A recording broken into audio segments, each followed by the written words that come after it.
Welcome to The Grit Factor, reimagining grit as part of the whole person in a life that matters. I'm your host, Shannon Huffman Polson. I learned that I was going to fail. And at first, when I failed, I was mortified. Oh my God, I failed. Am I letting people down? Then I realized they expect you to fail because you're in a training mode, you're learning. Right. And then I learned to allow myself to celebrate the little successes. For every little failure out there, there's a little success. What do we focus on as humans? The failure part. Always look at the failure. Why don't we focus a little bit? And every night when we go to bed or finish the day, focus on the little successes.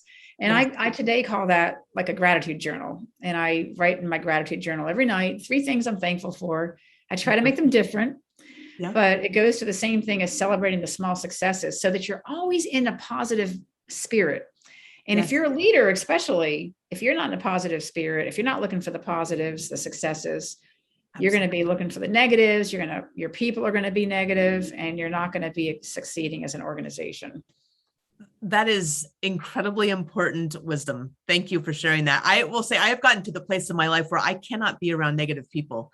You realize how incredibly destructive it is, truly destructive, but beyond that, on the positive side, how incredibly energizing and possible being optimistic is, right? And so those 2 things are become more and more clear, I feel like, the older I get. It's interesting. I mentioned to you Lee Ellis, who is a wonderful also leader and was a Vietnam POW, actually a pilot in the Navy. And he's, as I was doing some research for another project, sent me 3 separate studies from the Navy that looked at the POWs and what made them successful in surviving and then being able to reintegrate back into society. And every single independent study indicated optimism as key to their success. And it's a choice, right? It's a choice we get to make every single day. But I love your gratitude journal as a practice that helps support that choice. Right. And your reminder of optimism, because so many people today, part of the division, I think, in our society is because people are being cast into victim status or successful status without, any choice on their own. Well, our life is full of choices, so we can choose to be optimistic. And instead of letting someone cast us as something, choose to overcome whatever obstacles there might be. Choose optimism, choose positivity. And if you're an optimistic, positive person, I guarantee you're going to be successful at what you strike out to do. Right. And you're not going to be stuck in one of those categories that someone wants to put you in. So I think that you can't say enough about optimism and positivity. It really does overcome a lot. Now, it's not everything. Of course, there's a lot more to life and success and a good society than just individuals being optimistic. But I think that it does spread. And if everyone is optimistic, it just means you're all going to be more united, more purposeful. You're going to cut through all the drama that can grow if you're negative.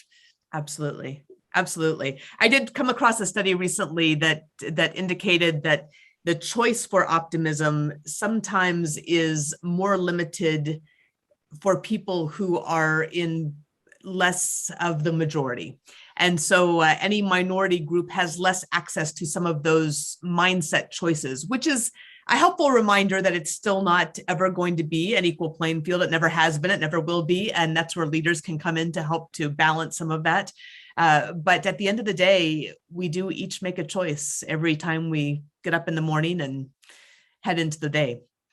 And we are responsible for our own choices, and we have complete control over them. Yes. And so why put your fate into something where you don't have control? Why not take control of what you have? Because they're really, there's a lot of life that you can't control. I've got a whole thing on the control paradox in my book. Yes. And to me, it seems like maybe a third of what happens in life you can control. And there's like 2/3 of it that you really can't control. Right. But yet, where do we spend all of our time? We spend all of our time worrying about what we can't control, what we don't have, how bad off we are, instead of looking at the 1/3 of things we can control and really focusing on that. You can find Sandra at sandrastotz.com. That's Sandra, STOSZ.com, as well as on LinkedIn and Twitter. And pick up her book, Breaking Ice and Breaking Glass, Leading in Uncharted Waters. anywhere books are sold. Thanks for listening to The Grit Factor. If you enjoyed this episode, please leave us a review on your favorite podcast app and share it with a friend. Also, pick up your own copy of The Grit Factor for more candid stories and lessons from leaders in the vanguards of their fields. And invest in yourself and in your team with learning journeys in grit, leadership, purpose, and storytelling at thegritinstitute.com. Thanks for listening. I hope you'll join me for the next episode of The Grit Factor.